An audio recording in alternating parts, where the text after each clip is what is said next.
आता थोडंसं जे आहे जी घटना थोडक्यात सांग. सगळ्यांनी ती घटना सगळ्यांना माहिती झालेली, काय काय झालं ते सगळ्यांना माहिती आहे. पण पुन्हा एकदा थोडक्यात सांगतो की हे यातील काही वक्त्यांनी ते बोलून सुद्धा दाखवलं. मोदी साहेबांनी, अमित शहा साहेबांनी ज्या वेळेला प्रत्येक मतदारसंघ कुणाला द्यायचा याची चर्चा झाली, त्यावेळेला नाशिक आल्याबरोबर त्यांनी सांगितलं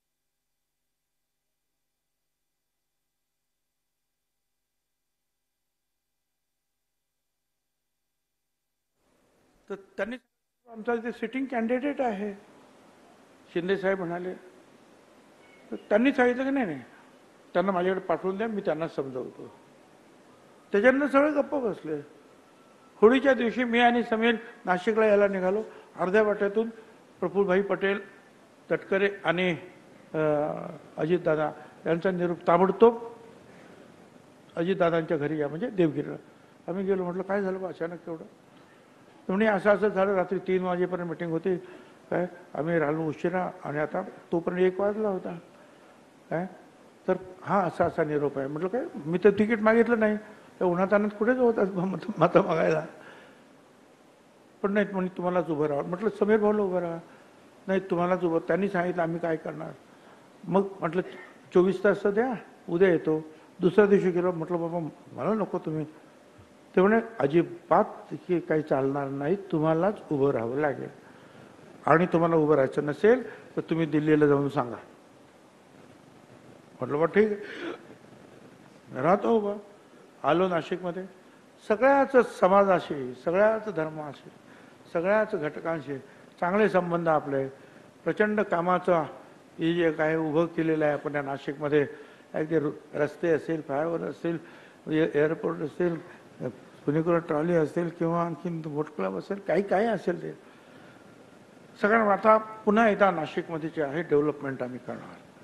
साहेब तुम्ही उभे राहा. निश्चितपणे तुम्हाला मोठं पद तिकडे सुद्धा मिळेल आणखीन आणि जास्तीत जास्त आपल्याला योजना मिळतील. आणि 1 आठवडा गेला माझं नावच कोणी घेईना. 2 आठवडे गेलं नावच येईना. 3 आठवडे झाले नावं संपायची पाळी आली तरी नाव. 4 आठवडे झाले. आता हे शेवटीचे 2, 4, 5च राहिले होते जाहीर व्हायचे. मी म्हटलं बस आता किती थांबायचं. मला करा. मी तर मागितलं नव्हतं, तुम्ही सांगितलं म्हणून उभं राहिलो.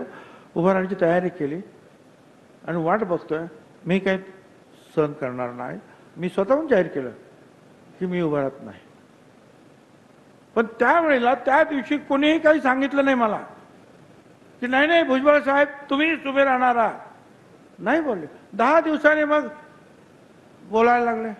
मग भुजबळ साहेबांनी घाई केली. अरे मी घाई केली तर ठीक आहे, मग तुम्ही पण घाई करायची होती ना ताबडतोब सांगायची. घाई केली म्हणून सांगतात. बरं ठीक आहे जाऊ द्या. पुढे पुढे मग काय झालं ते निकाल काय लागले त्याच्यामुळे याच्यामुळे जी नाराजी आली त्याच्यामुळे आणखी 5-7 ठिकाणी उलटे निकाल लागले. ठीक आता ते काय आपल्याला सगळ्यांना कल्पना आहे.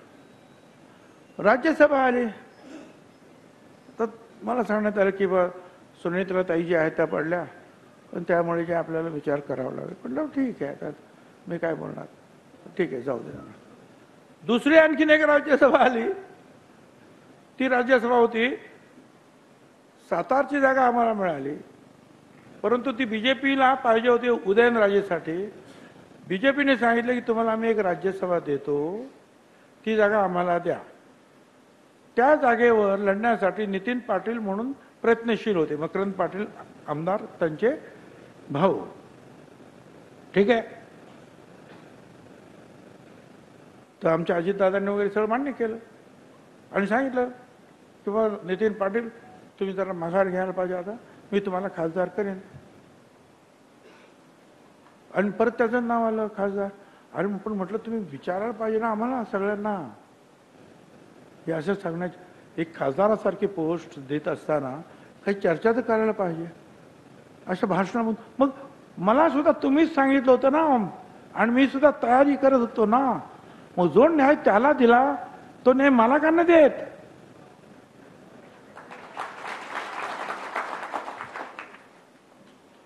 काय घर की मुर्गी दाल बराबर. काय नाही नाही, तुमची गरज जी आहे ही राज्यामध्ये जास्त आहे, तुम्हाला लढावं लागेल. कारण अडचणीत आले होते त्या दिवशी, त्यावेळेला लोकसभेचे निकाल जरा उलटे सुलटे झाले होते.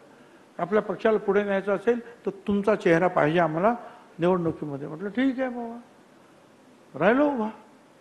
काय झालं तर तुम्हाला मग सांगितलं. सगळ्यांच्या मिटिंगा माझ्या विरोधात तिथे झाल्या. रात्र 10 वाजता दारावर जाण्यासाठी म्हणून एक ते पुढारी आले, आंतरवेली सराटीचे, इंजेक्शन ते काय ते सलाईनचे, आणि ते रात्री 2 वाजेपर्यंत माझी मिटिंग असल्या तर तिथेच नेमके ते पाठवत्याला मिटिंग तिथे, लासलगावला मिटिंग तिथे. 10 वाजता आमच्या मिटिंग बंद केल्या आम्ही. यांच्या मिटिंग 2 वाजेपर्यंत चालू. पण त्याचा परिणाम झाला,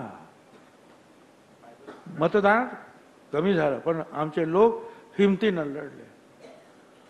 आता ती हिमतीनं लढले.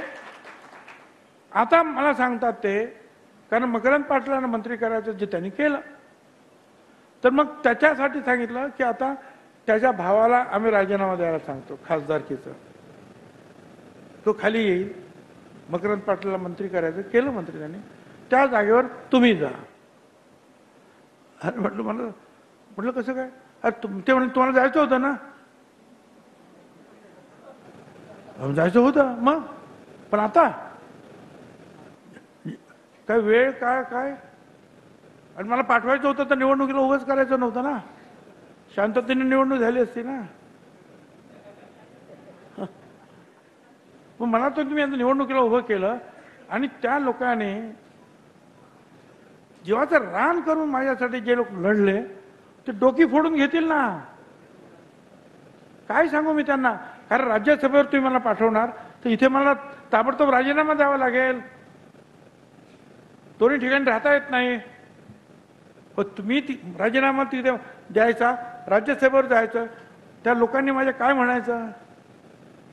नाही म्हटलं तरी काहीतरी 1.25 लाख मतं काहीतरी पडलेली असतील ना मला. काय करायचं त्यांनी? कोणाकडे बघायचं? कपाळ आपटून घेतील बिचारे. मी म्हटलं हे काय होणार ना. मी माझ्या लोकांना आज सोडू शकत नाही.